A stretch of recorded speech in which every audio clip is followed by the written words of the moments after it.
So without further ado, let us put our hands together to welcome Miss Michelle Horn. How's everyone today? Good? Well, this is the last talk of the day, so you can relax and then you can go back to the rest of your weekend and enjoy yourself.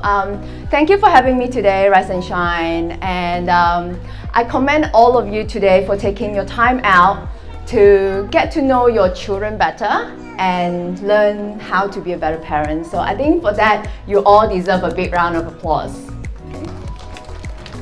My name is Michelle. I am an author, blogger, entrepreneur. I'm a mom of 3. I have 3 children, aged 6, 4, and 2. So I'm pretty much been going through this toddler, preschooler period for the past 5 years, one after another. And today I'd like to talk about raising confident and independent toddlers, because I was told that most of your children are between the ages of babies to 3 years old. I feel for this age is to fill their emotional tank. I mean, academics can come later, but for now, I think social emotional skill in our children is very, very important. So first of all, to understand toddlers, I think most of us need to kind of like do away with some of the misconception about our children. So the first thing is, they are too young to plot against you. A lot of people say, oh, she's crying, oh, he's pushing limits. He's trying to get, like let's say you take a chocolate from your child and they're like, oh, crying, getting into a tantrum. They're not. They're simply too young to sort of like dream up or cultivate this emotion or the action just to get you to give in. They're not like that. At this age, at like, maybe 12 to 24, even 36 months, they're simply just too young. They're just overcome with emotion. They're just sad because you took something away from them. So that, they just cry it out. So because they're not like us, we can control our emotion, they just release it, right? So they just cry. So what do we do? I'll talk about it later. So first thing is, they're not against you. So don't take it personally if they cry and do things that they like to take things and then throw things to the floor again, and you picked it up and then you're like, why are you throwing it again when I tell you not to? They are really just, they're just lack of self-restraint at this age. And then the second thing is, crying is not a bad thing. A lot of us, we're really scared to hear children crying. It's like a bad thing. It's not. Like when we're sad, we cry, right? It's a natural release of emotion. And especially for young children, they feel sad, they cry. So it's not a bad thing. Don't stop them from crying. If they cry, let them cry. They just have this ball of emotion that they need to work it out. Our role is to help them to recognize emotions and to allow them to express it especially at home. If they are crying, you should just let them work it out. And the more you do that, you recognize that, then the less you'll have public tantrums. Because if you don't, you try to simmer it, put a lid on it, right? They're like just this built up, they can't cry. They cry, you tell them, no, stop crying, you're okay, you're okay. I'm not okay, I need to cry. So just recognize that. Tell them, oh, I see, mommy see that you're upset. I can see that, you're hurt. Eventually they'll stop crying. Or pick them up, hug them, just like Dr. O said earlier, right? So yeah, crying isn't bad. So just, remember that. So they have little self-restraint, I explained earlier. They just feel like throwing things and running and I can see a lot of children here, they can't sit still, and that's totally normal, and that's great that some of you take them out for a walk, and they are just not meant to sit down for, a long extended amount of time. And if you don't tell them, you tell them not to do something, and you tell them not to do something, it's very hard for them to stop themselves, okay? They're just not developmentally prepared to do these things. And you are their world. they look up to you. So everything you say to them, it means a lot. Okay, so that's a good thing. They love you. Next, so parenting the children way. So how do I parent my children? First of all, have a family value statement. Does anyone else have set up a family value statement? Okay, well, do that. I believe that's very, very important. Just like a company, to be successful, you need to have a mission and vision statement, right? At work, your company has that, right? That's for like a company to move cohesively and have a guideline. So if you have a family value statement, so you go home today, you and your husband, each of you list down a whole list of values that's important to you, and then come together and see which are the similar points, put that down, and if there isn't, if there's like conflicting values, this is the time you should work it out, right? How are you supposed to raise kids together, and there are lots of challenges that will come up as they grow, and we all learn as parents. So these would be your guidelines. For example, one of my first, our family value is family and health comes first. So it sounds very simple, right? But this line has guided me through many situations, like my kids are sick and I'm busy, and sometimes I feel like, oh my God, and they tend to always be the sickest in the middle of the night, right? And you're thinking, oh my God, if I take them to the hospital now, it's going to cost me at least $200, and then the doctor's going to just give me a regular flu thing, and it's just expensive, right? What should I do? So there are many times this simple value just make me think, yes, my child comes first, the health comes first. It may be just for a peace of mind, I'll do it. So some of the other values that we have on ours, which is not necessarily yours, but I just want to share lah. It's like take 100% responsibilities, don't blame others. We have, what else do we have? Like live in moderation. That's my thing. I was fighting with my husband about living moderately, and he's all about, just find the money and then spend all you like, but no, that's not my thing. But anyway, that's our family values. So you may have yours, and I believe if you like to, let's go home and do that. Next, let children play and do things by themselves. Do not hover. This would actually free up a lot of your time. I think this is also why I get to do so many things besides being a mom, because since very young, as soon as my kid can sit up and play things by themselves, I just set up a sort of like a safe perimeter, like you set up those safety gate, right? And just put 2 to 3 toys that they can play by themselves, and just let them play by themselves. I think self-directed play is very, very important, not just to free up our time, it's for our children. They learn creativity, problem solving, and they get to be bored. Let your child be bored. Don't feel like you need to plan the day from morning to night and oh my God, he's bored, then what do I do for him? Like, let them be bored, they will find things to do. This is when they get creative, right? Don't overschedule them. But of course, I'm not saying don't play with your child at all. You can sit there, observe them, enjoy being with them. They want attention. If they're like doing something and they look at you and you're like, yes, I see you, and get back to your work, and they'll get back to their thing, right? It's not like, because a lot of time when we play with our children, we tend to drive the game. Let's say they're playing with blocks and we're like, suddenly, because we're like bored, right? We're like, okay, then we started testing them about colors. What color is this? Yellow, red. Then we become the driver of the game. So you need to let your child experience it and play by themselves, self-directed play, okay? And this, I think, also helps with teaching them to be responsible and being independent.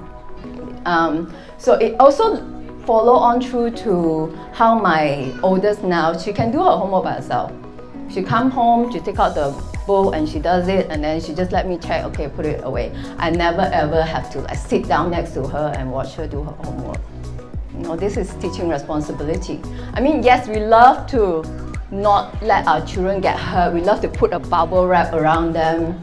But you know, they need to learn these things. They need to take responsibility, and if they forget about it, they need to deal with the consequences. So start young. Of course, like, you know, teaching by modeling the right behavior. They watch what you do, not what you say. That, you know, goes without saying. Establish a routine. To me, that's very, very important. You know, the routine of when you wake up, have breakfast, and then if they are still taking nap time, lunch time, play time, and then early bedtime. So you have time to spend with your husband and wife. You know, never ever let them push you to, oh, I don't want to sleep. Of course they don't want to sleep because there's so much to learn. This world is so amazing.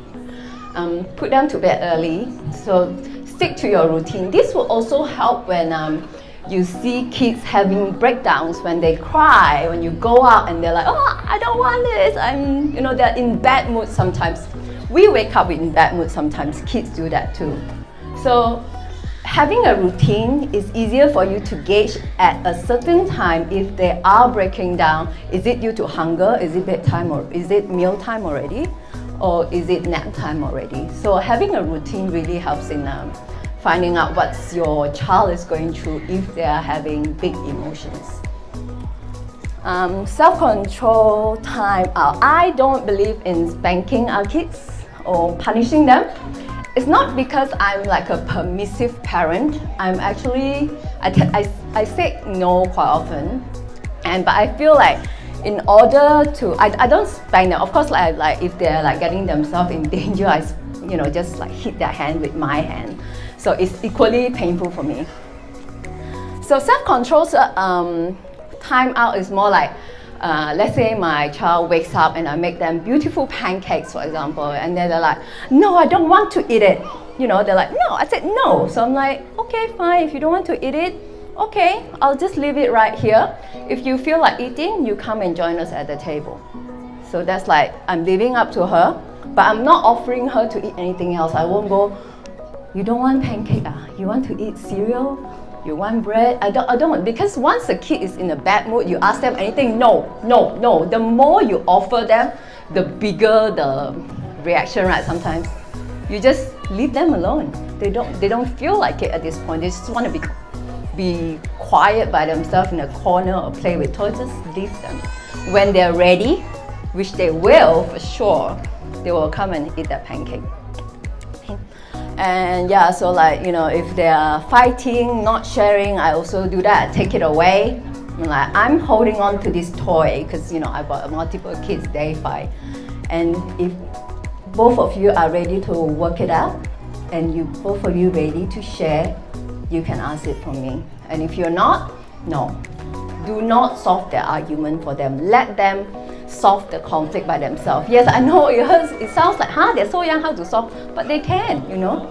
Sometimes we get so worked up, it's like, hey, I'm so angry, why you keep fighting with your sister or brother? And then you turn around, they're playing already, right? They're happily again, and you're still, I'm still so angry. So, you know, I've learned to just let go. Let them do their thing.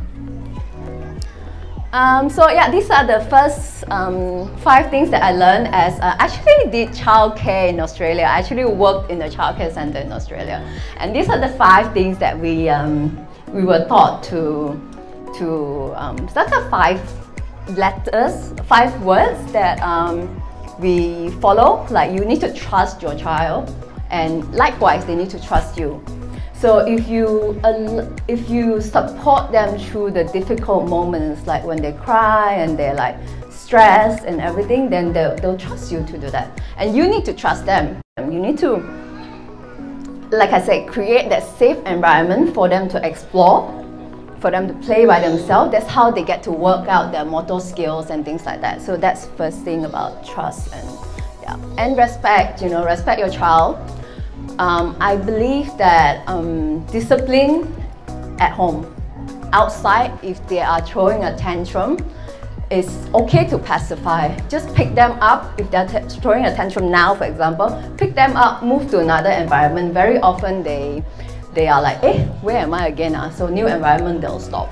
But at home, don't do that. Like I say, you allow those big emotions to happen. So the more you do that, that's actually how you prevent it from, building up and explode when they're outside. And also look at, observe your child. Like I say, don't play with them, but actually observe what they can do by themselves. You'll be surprised. Also wait, less is more. Don't buy so much toys. You don't have to. They like to play with your kitchen utensils and things like that. Yeah, let them play with those. Don't buy those things that doesn't. I believe in like Play-Doh or building blocks. Those things that they can be creative and grow on it. Those kind of things. And wait. Very often if we see, like even if we talk to a child, we ask them something and wait for 3 seconds before they answer you. They will answer you. But very often we ask something, they're not answering, okay, we answer for them. Just wait, just pause. Everything that happened to them, like let's say they fall down, just wait first. Maybe they're okay, they pick themselves up and they walk again. Don't just jump immediately and say, are you okay? Sometimes they're actually okay, but all this concern and like attention makes them feel like, oh, no, I should be crying, no. You know what I mean? So just wait and see. Just pause for a bit. How to handle common challenging behavior? I think I put up a top 3. Hitting and biting. Public tantrums, I think someone asked the question earlier. And meal times, they don't like to sit at the meal times. So let's just start with hitting and biting. Like I said, kids have very little self-restraint. And usually they hit and bite because they simply cannot control themselves. And I see that this usually happens when I talk to some mothers and they say their kids are hitting or biting or just hit them. And if your kid is hitting you, just stop them. If they're hitting or hurting someone or themselves, physically stop them and say, this is not an acceptable behavior. I cannot let you do this. Be firm. Okay? And then see what is causing the bite. What is causing him or her to hit someone? Usually, if you really talk, it's maybe this child is going through some stressful situation, like maybe mommy is having a second baby. It's these emotions that's very hard for children to process. What is having another baby? Mommy said I'm going to be a big brother, but what is it actually? So they're very anxious. Or is it because you recently just moved? Or is it because you have changed the routine for a little bit? And so we need to understand those things and just say, I cannot let you bite someone, or just help them through this difficult transition. They will stop. But be on their side. Don't say, that's bad. I don't like you doing that. Just be on their side. They know you've got their back. With public tantrums, I think I mentioned a lot of times already, right? If you support them through big emotions at home, it's very unlikely it'll happen at outside. And if it does happen, I think it's a bit more to do with routine again. So if you know that they're usually too tired, cannot handle too many things, too many people, then just, I'm sorry, at this stage of life, just avoid those places. If it's when it's too noisy for them, too many people, you just have to avoid it for now.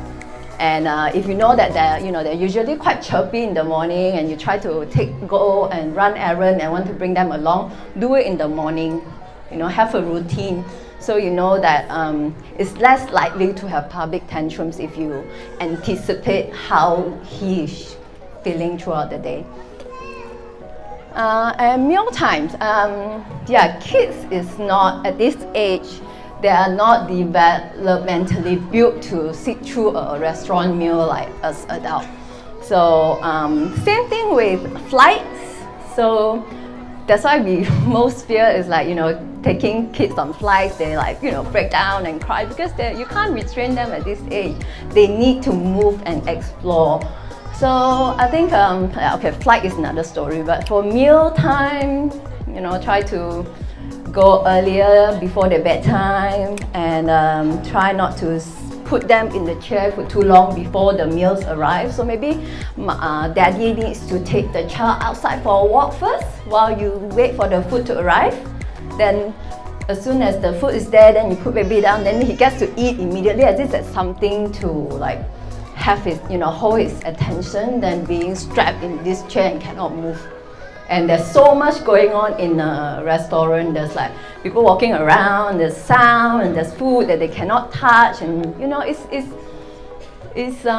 too much for them to process. So most kids at this age, they just can't deal with it.